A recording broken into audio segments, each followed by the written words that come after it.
Everybody that you see, you turn television on, everything you hear is about sending money to bring a Jew back to his homeland.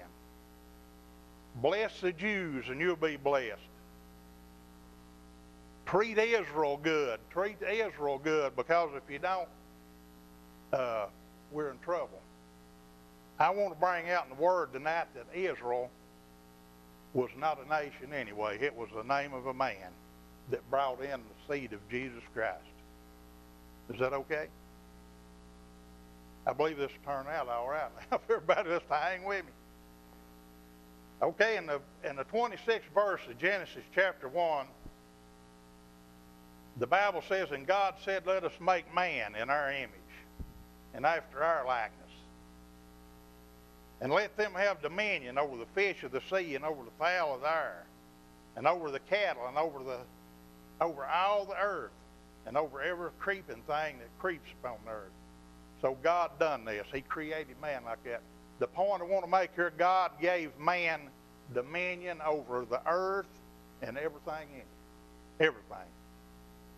Adam and Eve could have took on the nature of God. He said he made them in his image. In the Hebrew, that means he made him to look like him, and his likeness was in the operation to operate like him.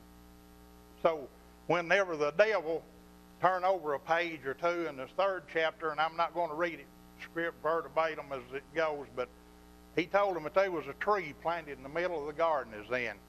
And he said that you're not to eat of it, the tree of knowledge of good and evil. They didn't know what sin was. All they knowed was what God had told them in the goodness, and God come down and fellowship with them in the cool of the evening, and what a happy day that would have been. I mean, that had to have been a happy day, wouldn't it? And then the devil come in and he tricked Eve up, and she ate of the fruit, but Adam ate it, and he knowed what he was doing, Kenneth.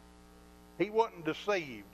He let Eve talk him in to eating of that fruit. She said it's good and blah, blah, blah, and he went ahead and ate it too.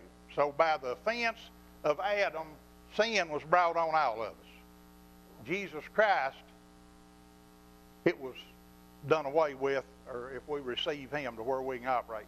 Now let's bear with me as we go along. I want us to go now to the 12th chapter of Genesis. And I want to try to get them ahead of myself here a little, because if I don't, I may lose some of you. But here in Genesis, and we're going to go talking about Abraham, the next one.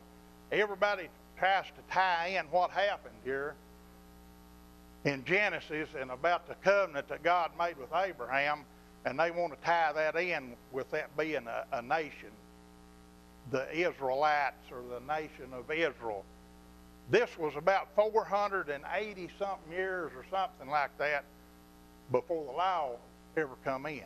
There wasn't no such thing as the 10 Commandments. There wasn't any such thing as offering up offerings, burnt offerings, blood offerings, goats, bulls, lambs, or anything.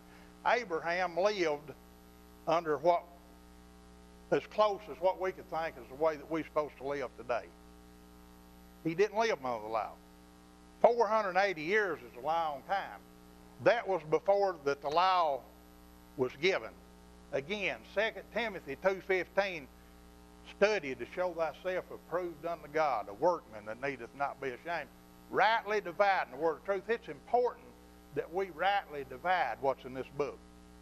So what I'm getting ready to talk to you about was a long time before the 10 Commandments ever come in, long time before Moses ever come on the scene, long time before all this other happened. It was a long time before that.